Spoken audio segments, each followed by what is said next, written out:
Grantharaj Śrīmad Bhāgavatam, Canto 4, Chapter 1, Genealogical Table of the Daughters of Manu, Text 15.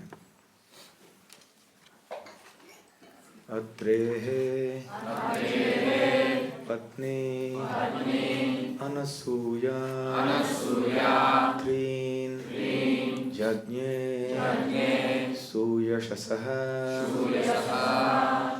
Sutan Dattam Durvasasam Somam Atma Isha Brahma Sambhavan Atrehe Patnyanasuyatrin Jajne Suyashasahasutam Dattam Durvasasam Somam Atmesha Brahma Sambhavan Atre Patnyanasuyatrin Jajne Suyashasahasutam Dattam Durvasasam Somam Atmesha Brahma Sambhavan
of Atri Muni, Patni, wife, Anasuya, named Anasuya, Trin, three, Jajne, bore, Suyashasaha, very famous, Sutan, sons, Dattam, Dattatreya, Durvasasam, Durvasa, Somam, Soma, the moon god, Atma, the super soul, Isha, Lord Shiva, Brahma, Lord Brahma, Sambhavan, incarnations of.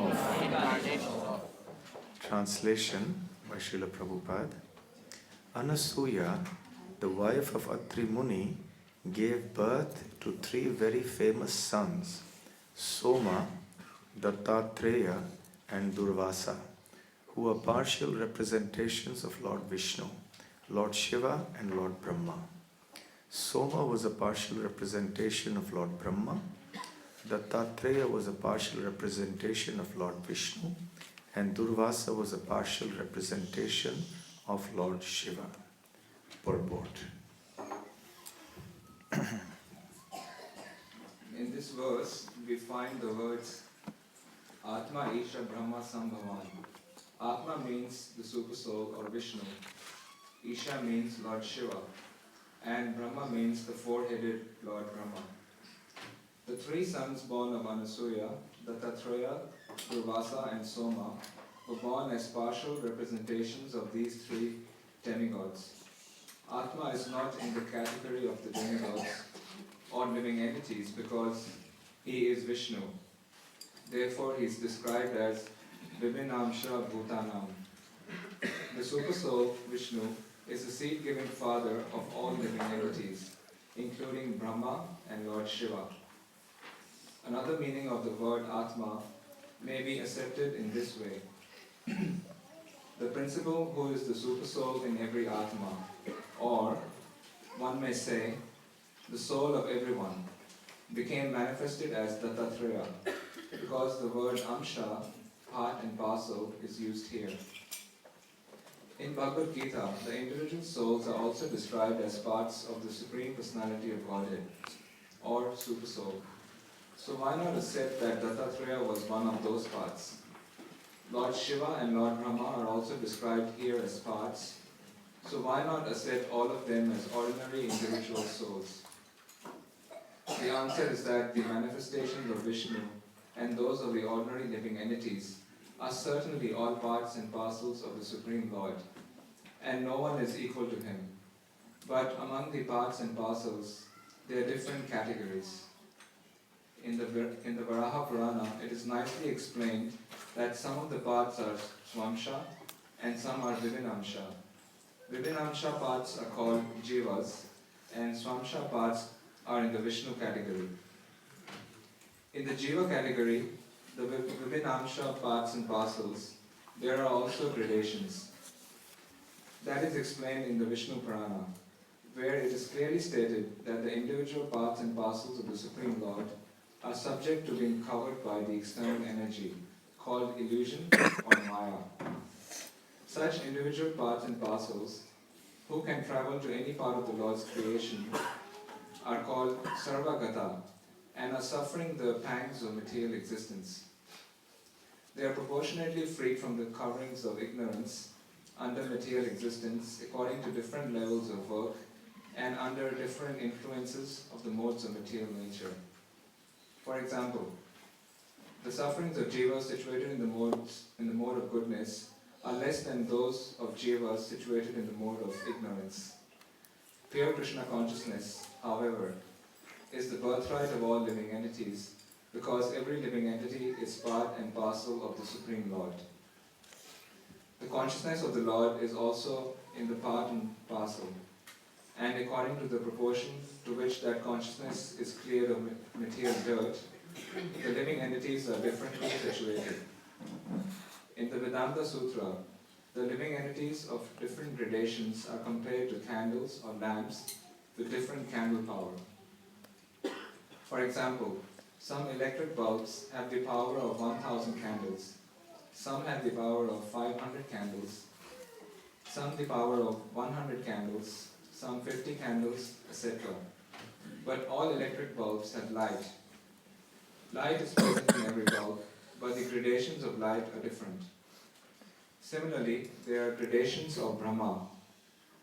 The Vishnu Shvamsha expansions of the Supreme Lord in different Vishnu forms are like lamps. Lord Shiva is also like a lamp, and the supreme candle power, or the 100% light, is Krishna. The Vishnu Tattva has 94%, the Shiva Tattva has 84%, Lord Brahma has 78%, and the living entities are also like Brahma, but In the conditioned state, their power is still more dim. There are gradations of Brahman, and no one can deny this fact.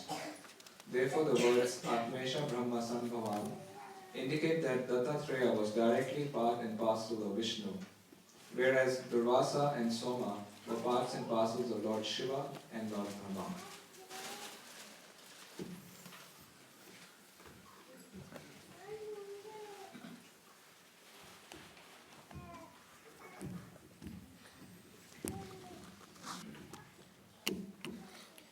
Om Jnanatimirandasya Jnananjana Shalakaya Chakshurun Militam Yena Tasmai Shri Gurave Namaha Shri Chaitanya Manovishtam Sthapitam Yena Bhutale Swayam Rupa Kadamahyam Dadati Svapadantikam Vandeham Shri Guru Shri Yudhapadakamalam Shri Gurun Vaishnavanscha Shri Rupam Sagrajatam Sahakanda Raghunathanvitam Tam Sajivam Sadvaitam Savadutam Parijana Sahitam Krishna Chaitanya Deva Shri Radha Krishna Padan Sahakanda Lalita Shri Vishakhanvitanscha Namo Om Vishnu Padaya Krishna Prishtaya Bhutale Śrīmate Bhaktivedanta Swami Niti Namine Namaste Saraswate Deve Gauravani Pracharine Nirvishesha Shunyavadi Paschatya Deshatarine Vancha Kalpatarubhyascha Kripa Sindhubhya Evacha Patitanam Pavanebhyo Vaishnavebhyo Namo Namaha Jai Shri Krishna Chaitanya Prabhu Nityananda Shri Advaita Gadadhara Shivasadi Gaura Bhakta Vrinda Hare Krishna, Krishna Krishna, Hare Hare, Hare Rama, Rama Rama, Hare Hare. Hare Krishna. Genealogical table of the daughters of Manu. That's the title of this chapter. The topic specifically under consideration now is the descendants of the daughters of Kardama Muni and Devahuti, who was the second daughter of Swayambhuva Manu. In the previous verses, we read about some other daughters and their descendants, the daughter Kala, who gave birth to Kashyapa and Purnima, who in turn, and Purnima gave birth to some children, including Devakulya, who became the Ganga. In this verse, we hear about another daughter of Kardama Muni and Devahuti, whose name was Anasuya, and she was the wife of Atri Muni. And it is very remarkable to hear about the three children they had. All three were quite extraordinary, and how this came about will be revealed in the verses to follow. So I will not reveal that suspense now. I will, so that it induces you to come for the next few classes over this week. So you'll know why it is that Atri Muni and Anasuya got these three exceptional children, these sons. And who were they? They were partial expansions of Lord Shiva, Lord Brahma, and Lord Vishnu. The partial expansion of Lord Vishnu was called Dattatreya. His name was Datta, the one who gives, and because he was the son of Atri Muni, so Atreya, so Dattatreya, that is the understanding of the word. He was a partial incarnation of Lord Vishnu. Then Soma was a partial incarnation of the moon god.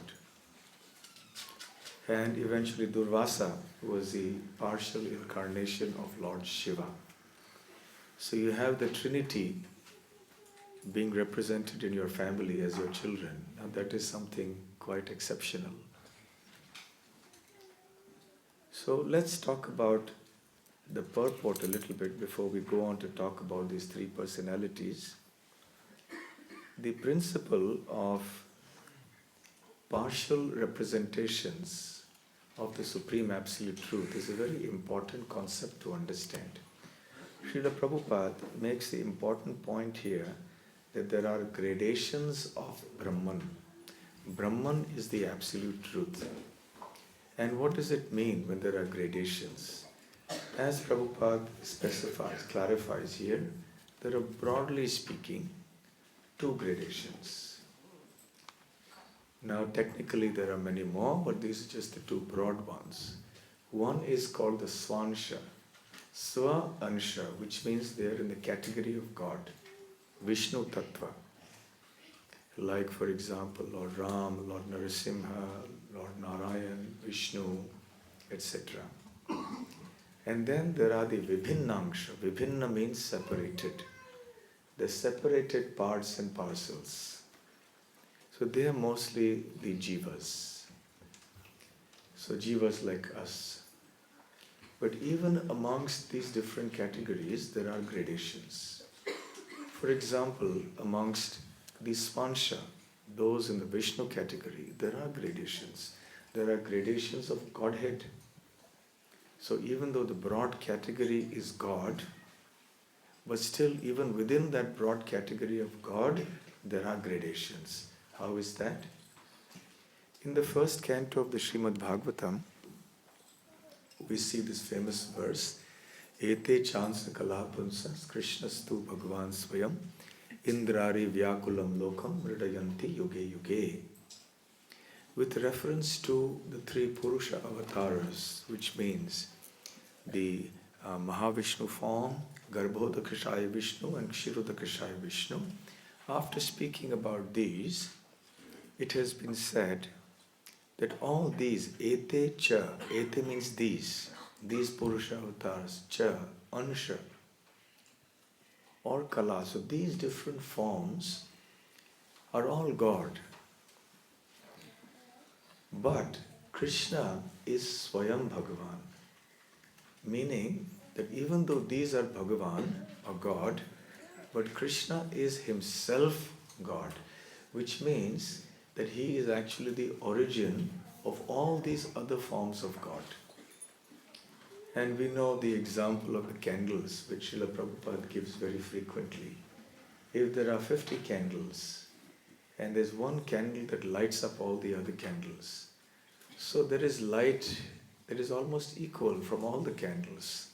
But still there is one candle that is the original candle that lights everything else. So similarly, Krishna is that original candle that lights all the other candles. What is more, as Srila Prabhupada mentions here, that different candles or different electric bulbs may have different degrees of illumination or voltage. One bulb may have an illumination of 100 candles, something of another bulb may have for 50 candles, another for 10 candles. But the common thing in all of them is that they have illumination. They have light. Similarly, all the different gradations, whether it is of Swansha or Vibhinangsha, they all have one thing in common. They are conscious. They have consciousness. For the Swansha, it is in one category. For the Vibhinangsha, it is in a different category. Now, as far as the Swansha is concerned, in the purport to the verse that I just quoted, Srila Prabhupada mentions that the incarnations of the Lord, they represent different aspects of the Lord's powers according to the need of the situation. And they may represent different aspects also of the Lord's features. For example, Prabhupada mentions in the purport in that verse that Lord Narasimhadev or Parashuram represented a certain aspect of the Lord's powers when it comes to killing miscreants. Or you had Lord Ram and Dhanvantari, who represented the Lord's fame who exhibited the Lord's power of potency of fame. You had, let us say, Nara Narayana Rishis, who exhibited the quality of renunciation. You had, let us say, Dattatreya and Kapila and Matsya and Kurma, who exhibited the power of knowledge. You had Narad Muni and Buddha and Varaha and so on, who exhibited the quality of restoring faith in the people at large. So in this way, the different incarnations of the Lord who manifest in this world, number one, they exhibit different potencies according to the need, and they also exhibit different aspects of the Lord's personality and qualities as per the need. Now, amongst the names that I mentioned, some are Swamsha and some are Vibhinangsha. For example, it is mentioned that Tattreya, elsewhere Prabhupada says, is in the Jiva category. He is in the Vibhinangsha category because separated parts and parcels like us, we are Jivas. Whereas some like Varaha, Matsya, Kurma, Ram, they are in the Swansha category, in the Vishnu category. That is called Vishnu Tattva, the God category. So all the candles in the God category are the same, but they represent different powers and aspects of the Lord's personality and qualities. So this is an important point to understand of how the different avatars are simultaneously one and different. Secondly, as far as the jivas are concerned, the jivas also exhibit different levels of consciousness. Even though compared to the Swansha, the jivas are very, very tiny, infinitesimal, but still even relatively amongst their members of their own category, there are gradations. As Prabhupada mentions here, for our jiva, who is in the material world in the mode of goodness, exhibits the higher level of consciousness compared to a jiva who is under the mode of ignorance, whose consciousness is covered over. So therefore we can see that there is consciousness everywhere amongst all living beings, whether Swansha or Vibhinangsha. But ultimately the source of all of them is Krishna. That is the purport of that verse. Ete chansa kalhapunsas Krishnastu Bhagavan Swayam. He is the source even of all the Bhagavan, the category, the members of that Bhagavan category, the God, the God category. So, we see in this case as well, there is a mixture. There is the partial incarnation of Vishnu, and there is partial incarnation of Shiva, and partial incarnation of Brahma, the moon god. So, as far as the three of them are concerned, let's discuss briefly one by one. Dattatreya. Dattatreya, the partial incarnation of Lord Vishnu, actually came as a philosopher, came as a teacher of Sankhya Yoga and Mystic Yoga. And it is said in other sections of the Śrīmad Bhāgavatam that he spoke transcendental knowledge to Prahlad, to Alarka, to Yadu, to Haihaya, and so on. So he is known especially as a proponent or propagator of transcendental knowledge. There's some talking, please. To just yes.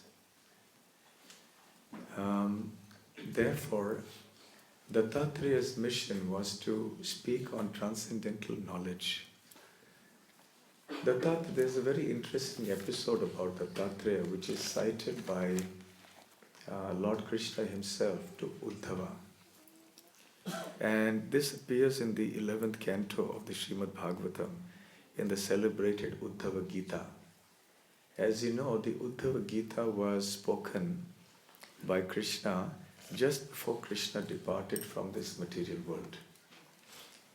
Uddhava, having realized that Krishna was about to depart, came to him and wanted to leave with him. But Krishna said, no, although I would like to take you with me, but you have a service to do for me. You have to still spread Krishna consciousness here. So you go to Badrikashram and speak to the sages there. Probably because many of the sages there were following other processes of self-realization like Jnana Yoga or Ashtanga Yoga or something else. He wanted them to understand the principles of devotional service. So, but then Uddhava said, all right, I will do that, but before that, please give me some final instructions. So then that constitutes the Uddhava Gita. And as part of that Uddhava Gita, which spans 23 chapters in the 11th canto, Krishna speaks about this very interesting episode where the great king Yadu, who was his own forefather, he is wandering around and he sees this Avadhuta. Avadhuta means a renunciant who is quite unconventional. He doesn't follow normal or rather social norms, normally accepted social practices and customs, because he's completely living in the transcendental world. There are many transcendentalists who may internally be transcendental but externally conform to the mores and the modes and the norms of this world. So an Avadhuta is one who doesn't care for the external customs of the world. Of course, not caring for the customs of the world in itself are not a sufficient criterion to be called an Avadhuta. Otherwise all the hippies would have been called Avadhutas. But you have to be transcendently self-realized as well. So, Yadu was also not an ordinary person, the forefather of Krishna after all. And he understood that this person was a self-realized soul. Although he looked just like a crazy person, but he was definitely a self-realized person. So he went up to him and asked him, what have you learned? What are your realizations? And where have you learned all this from? Please enlighten me about this. So then this Avadhuta begins to speak. And he says that I have 24 gurus. And he speaks about his gurus. His gurus, it's not that he formally accepted some sage as his guru and the sage sat and gave him knowledge. It's not like that. These gurus were quite unconventional. One guru was the earth, the other was water, another was sky, another was fire, another was a mountain. So he had all these gurus from nature. So probably one of the earliest proponents of environmental education, the original environmentalist. And then he spoke about what he learned from all of them. And it is explained by our Acharya, Srila Vishwanath Chakravarti Thakur and Sridhar Swami, that this Avadhuta was actually the Dattatreya, who is mentioned here. So in this way, the Dattatreya gave nice instructions, very instructive. It's the topic of a nice seminar of 2 or 3 lectures on the 24 gurus. Not that we can also say, for me, I'll also just make earth my guru. I'll make the water and fire and the sky my guru. We can make them as Shikshna gurus, yes. We can learn many nice things from them.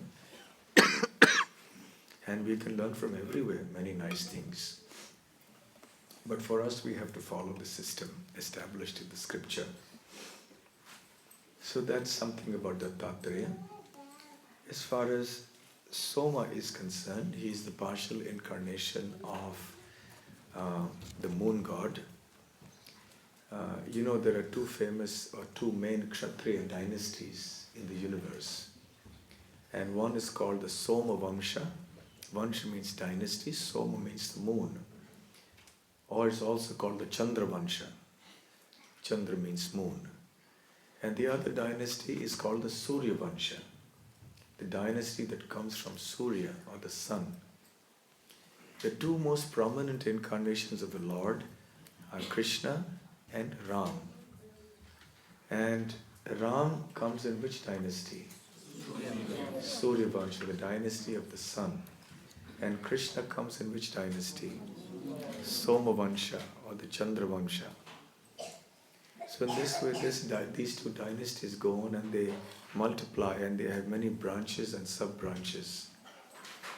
So Krishna, the Supreme Lord, can appear in any species of life even. As Kunti Maharani explains in the Śrīmad Bhāgavatam in her prayers to Krishna, Janma karma cha vishvatman ajasya karturatmanaha tiryak nrishishuyadahasu tad atyanta vidambanam. Where she says, my dear Krishna, your appearances and activities within this world are truly bewildering, vidambanam. Why so? Because they are full of contradictions. How are there contradictions in the Lord's appearance and activities? Number one, the contradiction in his appearance is that he is aja, he is unborn. But he still appears in this world and he is born in this world. How can someone who is unborn be born? That's a contradiction. Similarly, he is called akartuhu, one who doesn't need to do anything. But still he performs so many activities when he appears within this world. So it's a contradiction. And when he appears and performs activities, he does so in various species. Tiryak means animals. Nri means humans. Rishi means the sages. Yadahasu means the aquatics. So when the Supreme Lord appears, he can choose to appear in any of these different species. And even when he does appear in the human species, he can appear as a Brahmana, he can appear as a Kshatriya, as anything he likes. In all conditions, however, whichever the species in which the Lord appears, and even within the species, whatever segment of that species he chooses to appear in, he is still the Supreme Lord. He always remains the Supreme Lord. So he is not, for example, a Kshatriya or a Brahmana or a sage or a fish or a boar or a tortoise. In every case, he remains the Supreme Lord. So, whether the Lord appears in the Kshatriya Varna or in the Brahmana Varna, it's immaterial because he still remains the Supreme Lord. However, because he appears in a certain situation, he acts like the entities in that species. So when he's in a fish's body, then he swims like a fish. When he's half lion, then he roars like a lion. When he's in the body of a boar, he acts like a boar. When he's in the human form, he acts like a human. When he's as a Kshatriya, he acts like a Kshatriya. In Vrindavan, he was a Vaishya, so he was doing Vaishya activity of herding the cows. When he's in the Brahmana body, he acts like a Brahmana or a sage. When he's in a bird's body, like in the Hansa incarnation, he flies. So the Kshatriya incarnations of the Lord are broadly also in two categories. Sometimes in the Surya Vansha, sometimes in the Chandra Vansha. So Krishna appeared in the family, in the dynasty of the moon god. So therefore the moon god is blessed. He is blessed because the Lord chose to appear. The original Lord of all lords chose to appear in his dynasty. Then there is Durvasa. Durvasa, as you all know, is a famous sage. And there are many, many stories associated with Durvasa. And generally, those stories pertain to his anger, or his potential anger, or his tendency to be very easily pleased and very easily annoyed. And because he was irascible by nature, he could get irritated very quickly. People were very cautious of him and very respectful. He was very touchy. He was a very difficult host. Guest, I beg your pardon. Very difficult guest. So those who were hosting him had to be super careful. Even the slightest discrepancy would make him fly into a rage. And then he could curse, and he could curse anything. But if he was pleased, then he could really give you tremendous blessings. So Durvasa, therefore, actually that quality he gets from Lord Shiva. Because Lord Shiva is called Ashutosh. Ashu means very quickly, Tosh means to get pleased. So Lord Shiva is also very easily pleased. All you have to do is to offer him some leaves from the bilva tree, also called the bale tree. Just offer leaves from that and he becomes very pleased. And he'll offer you anything. So Lord Shiva has partially appeared as Durvasa. So Durvasa has those qualities as well.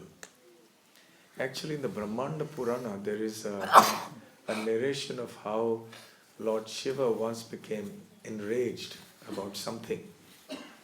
And the demigods were all running helter-skelter in fear of Lord Shiva's wrath. And Parvati also declared that it was impossible to live with her husband anymore. Of course, they are eternally associated. In any case, there was no question of things like divorce and all that, as is very popular now. A little something happens and divorce. But that wasn't the case. So anyway, she complained that this was not the Lord Shiva whom she knew. So Lord Shiva realized that things had gone beyond the limit. So then he decided to shed his anger. And he deposited a portion of that in Anasuya, who was the wife of Atri. So when Anasuya gave birth, then the child also had some of that anger. Not the entire portion, because Shiva's anger can destroy the universe. So Durvasa, being a partial incarnation, had some of that, but that was enough. So Dattatreya had this, Durvasa had this nature. Does anyone know the meaning of the word Durvasa? Yes. One who lives simply by smelling Durva grass. One who lives simply by smearing Durva grass. Okay. Was difficult to live with. Yes. A person who is difficult to live with. Yes. Vas means to reside or live. Dur means difficult. But that's an interesting angle also of Durva grass. That's a holy grass.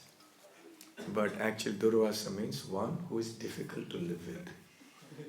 I think we can see smiles in the face of everybody because immediately some names are popping to your mind of people you can see who would be difficult to get along with or difficult to live with. Yes?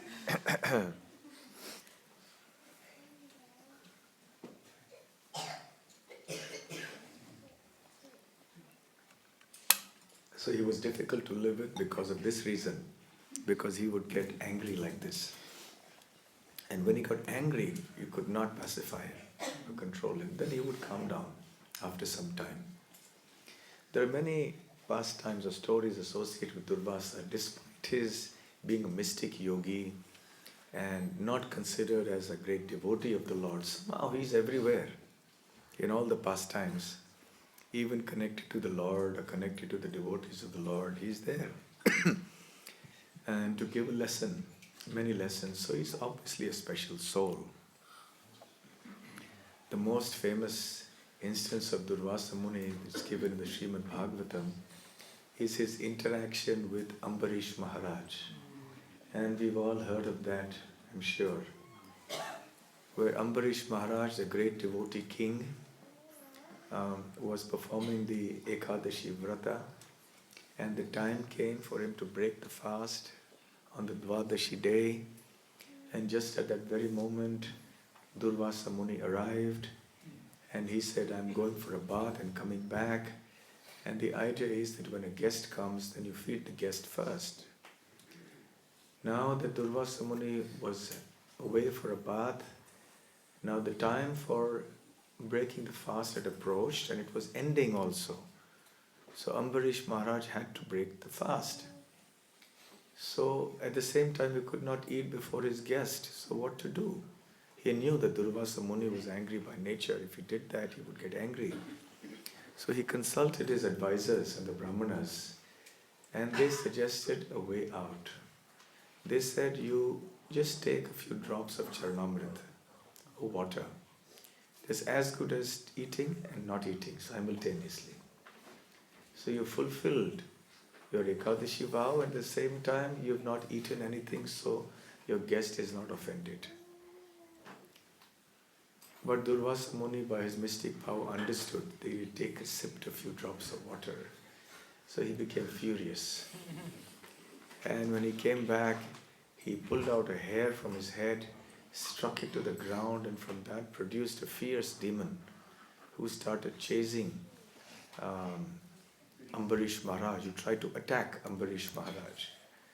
Now so far the Lord had been witnessing all this, but the Lord Sudarshan Chakra, who is also a great devotee of the Lord, could not bear to see this attack on his pure devotee.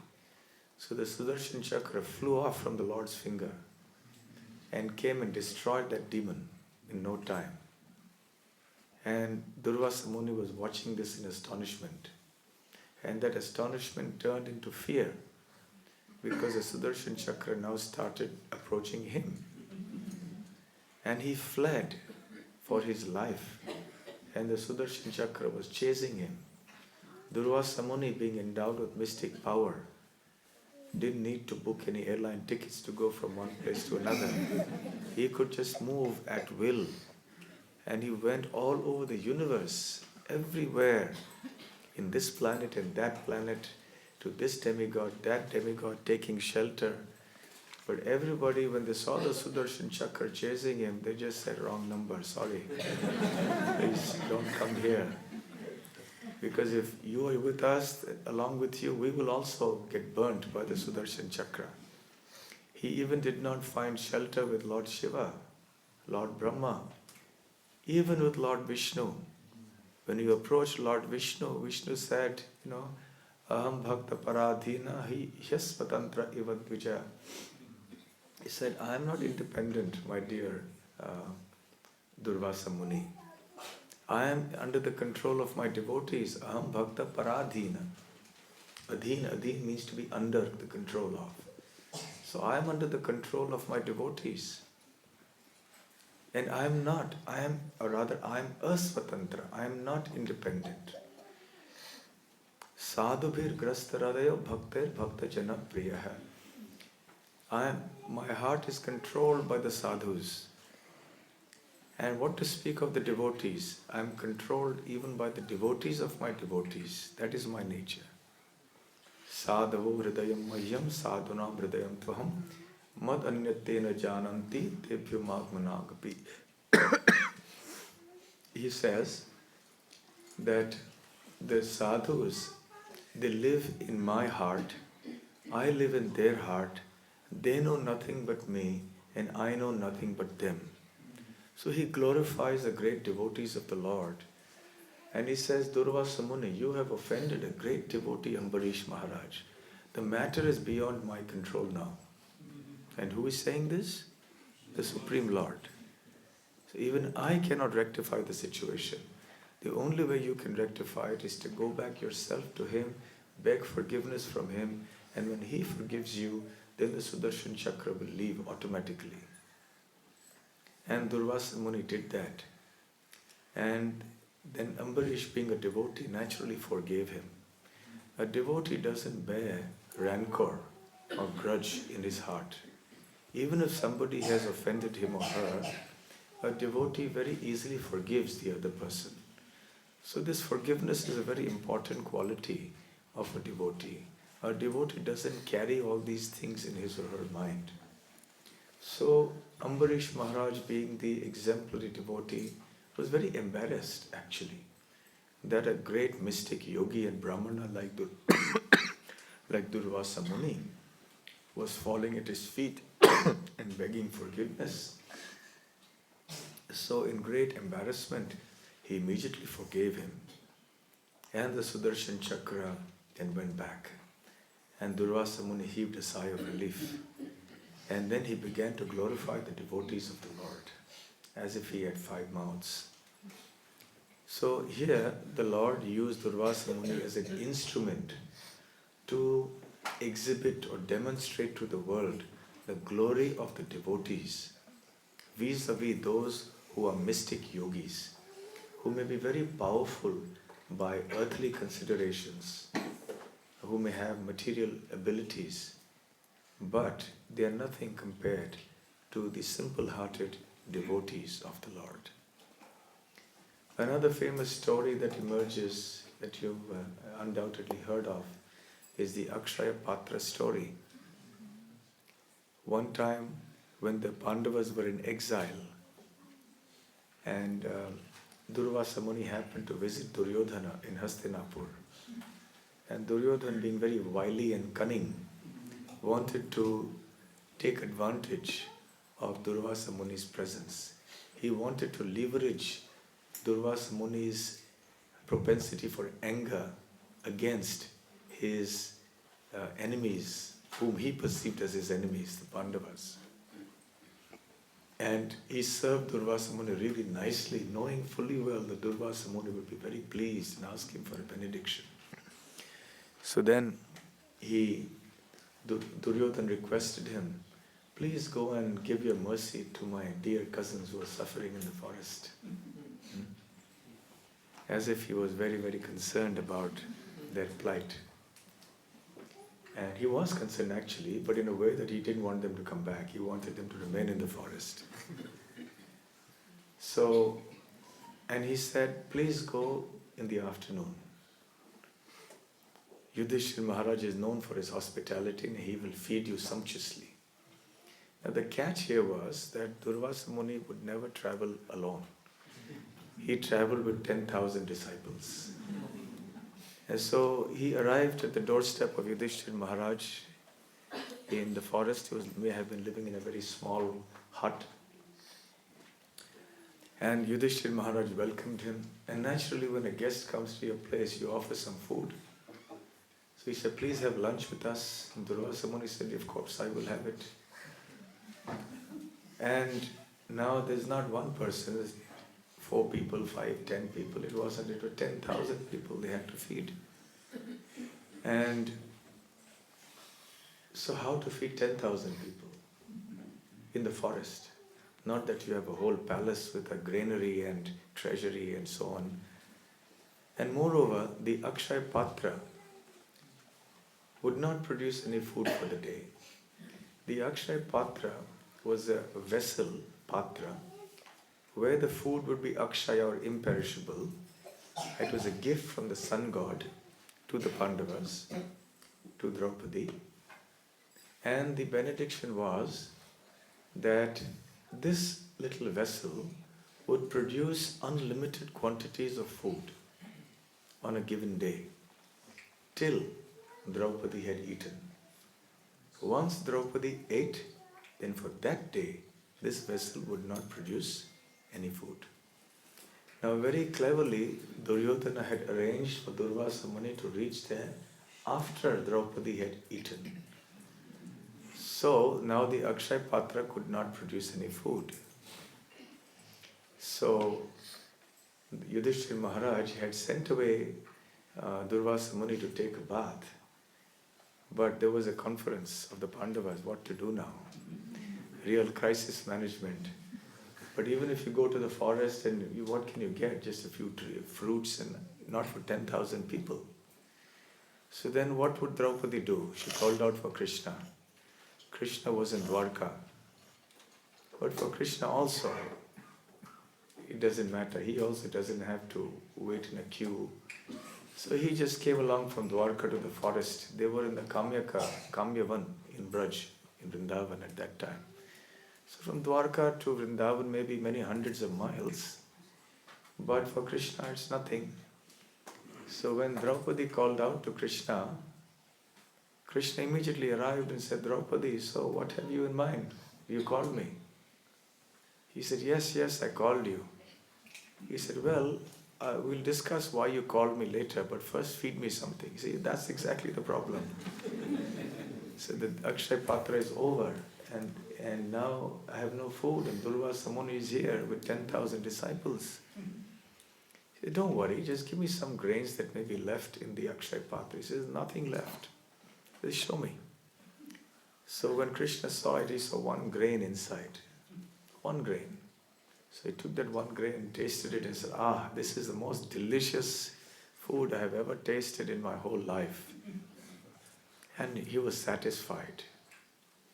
And as soon as Krishna tasted that grain, a strange thing happened. Durvasa Muni was standing up to his waist in the water in the river along with his 10,000 disciples chanting the Gayatri mantra. And suddenly, these 10,001 individuals felt their bellies bloating as if they had eaten for 10 people each. And they could barely move. And the very prospect of eating any food was very repulsive. They could not even think of eating even one grain of food anymore.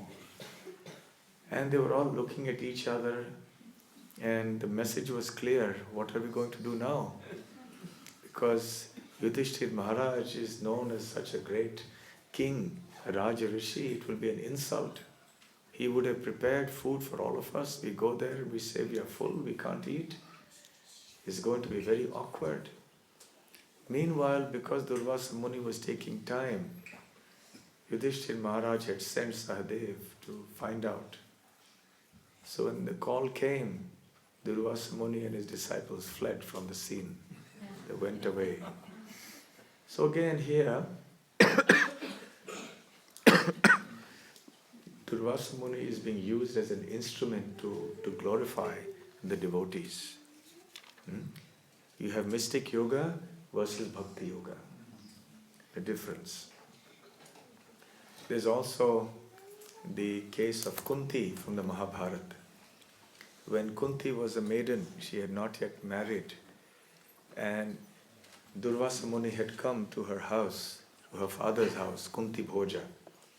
And she had served Durvasa Muni very nicely because Kunti Bhoja also was very aware of Durvasa Muni, so he had instructed everyone, especially his daughters, serve him nicely and keep him happy. So she had served Durvasa Muni so nicely that he offered her a benediction, and she said that please offer me a benediction that I can get a son from any demigod I desire. So he gave her mantras. You chant this mantra and you can invoke the presence of any demigod who will come, and you will get a child from that demigod. So that's how then she immediately thought of the sun god to test the mantra. And that is how Karna was born. And later this thing had to be invoked to get the Pandavas, actually. So anyway, that's another story. But we see that this mantra that Kunti Maharani chanted, she obtained from Durvasa Muni. Another famous story in the Vedic culture is Shakuntala and Dushyanta. You heard this story? How many of you heard of Shakuntala and Dushyanta? It's a famous story. Dushyanta was the king, and he was wandering around and he saw Shakuntala, who was the daughter of a sage, and he desired to marry her. And then he went back after their meeting.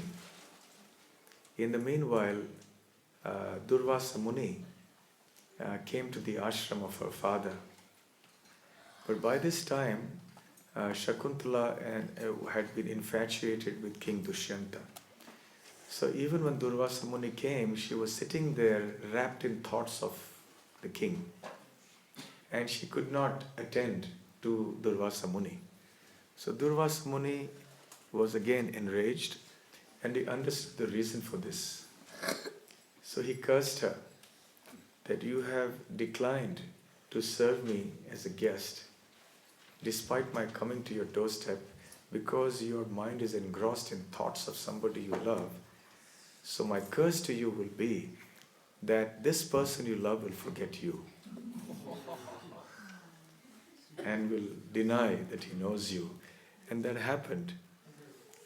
So eventually the child was born, and then she went with her child to Dushanta, and Dushanta refused to acknowledge. He says, I don't remember. And it's a big story. And finally then Dushanta accepted Shakuntala. And who was the son? What was his name? Bharat. So there are many famous Bharats in Vedic history. Who are the famous Bharats? Lord Ram's younger brother, Bharat. Then the son of Shakuntala and Dushyant, Bharat. And the son of Rishabdev, Bharat. So it is after the son of King Rishabdev, Bharat, that the land of India was known as Bharat. Right. So anyway, that was another story about Durvasa. And there is a very famous composition, literary composition in Sanskrit on this pastime by a famous poet. He's not a devotee. Famous poet called Kalidas. He wrote a composition on this. And finally, as far as Durvasa Muni is concerned, he one time visited Brajabhumi, Vrindavan, when Srimati Radharani was a very small girl, and she served him very nicely. And Durvasa Muni blessed her that you have cooked so nicely, I bless you that your cooking will be like nectar. And anybody who eats what you cook will never fall ill and will live a very long life. So Srimati Radharani got this blessing from Durvasa Muni. Now Mother Yashoda had heard about this, because naturally word spreads very quickly, especially in the villages. Of course now faster in Melbourne because of WhatsApp and Facebook. It spread. So that is why she would make Radharani cook for Krishna, even as Krishna and Radharani were growing up. So Radharani would cook, and then Krishna would do it, because she was thinking about the welfare of her son, that he would not fall sick and he would live a very, very long life. So we have these mystic yogis who also come into Vrindavan pastimes, and so very hard to figure out. But suffice it to say that he is here as a partial representative of Lord Shiva, partial incarnation of Lord Shiva. So these three, Soma, Dattatreya and Durvasa, were born to Atri Muni and Anasuya. And in the verses to follow, we are going to hear about how it is that these three personalities appeared as their sons. So we'll stop here. Are there any questions? Yes? Would you like to tell something about Durrani? Today is a PhD, eternal consort. Yes, I think it was yesterday, if I'm not mistaken. Today. Sita Thakurani is the consort of Advaita Acharya, as you know. So Advaita Acharya is Mahavishnu and Lord Shiva combined. So when the Supreme Lord descends into the material world in different incarnations, their consorts usually appear with them also. So Sita Thakurani, therefore, is not an ordinary lady, inasmuch as Advaita Acharya is not an ordinary jiva. He is directly an incarnation of Mahavishnu. So we should understand his consort, Sita Thakurani, to also be his consort from the spiritual world, who has descended along with him to perform pastimes today. There are others, pastimes from the Chaitanya Bhagavat, which are there, but time does not permit us to get into that. Okay, any other? Maybe one or two pastimes. Well, let's have some questions. Yeah, but even though it's Sunday, one still feels hungry. So, and hungry people can become angry people. So we don't want a room full of angry people here. Yes. Maharaj has an appointment now, actually. He has to leave immediately. Any questions? Yes.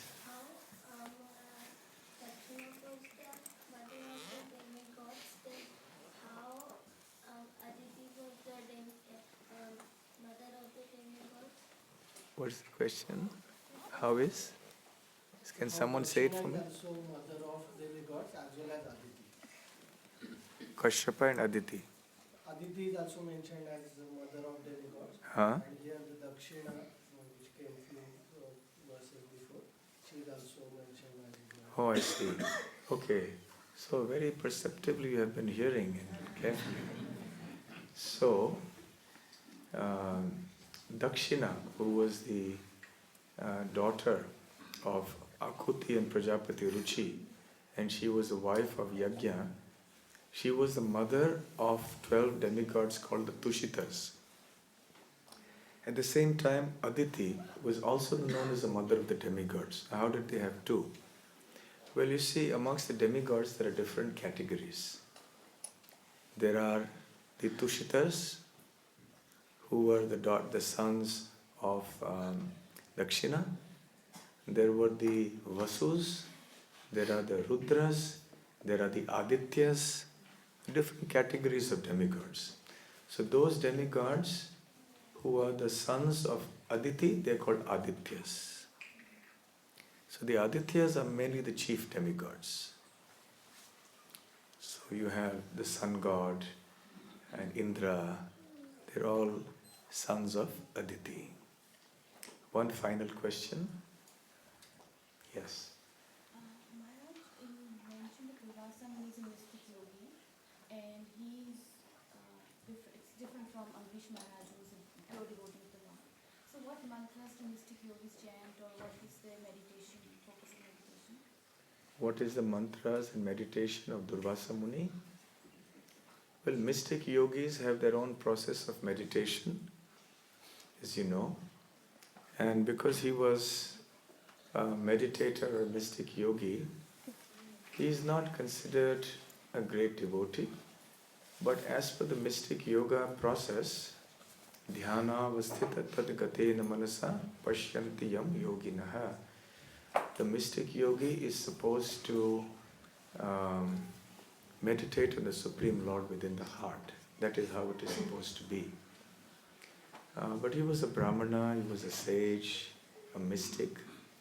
Generally what happens with mystic yogis is that they lose focus upon the actual object of their meditation, that is Lord Vishnu. And they become preoccupied with so many other things, including their own mystic powers. So the stories concerning Durvasa Muni are especially instructive because they are comparative and they tell us how important and exalted Bhakti Yoga is in comparison to all these other processes. Okay, so we will stop here now. Okay, one last question. Why does Krishna surrender to Radharani? Why does Krishna surrender to Radharani? Okay, and that's a very deep question. All of you know that at home.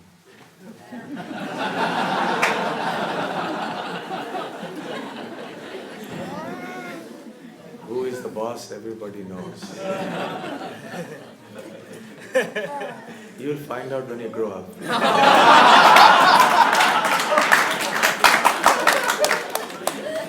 Right?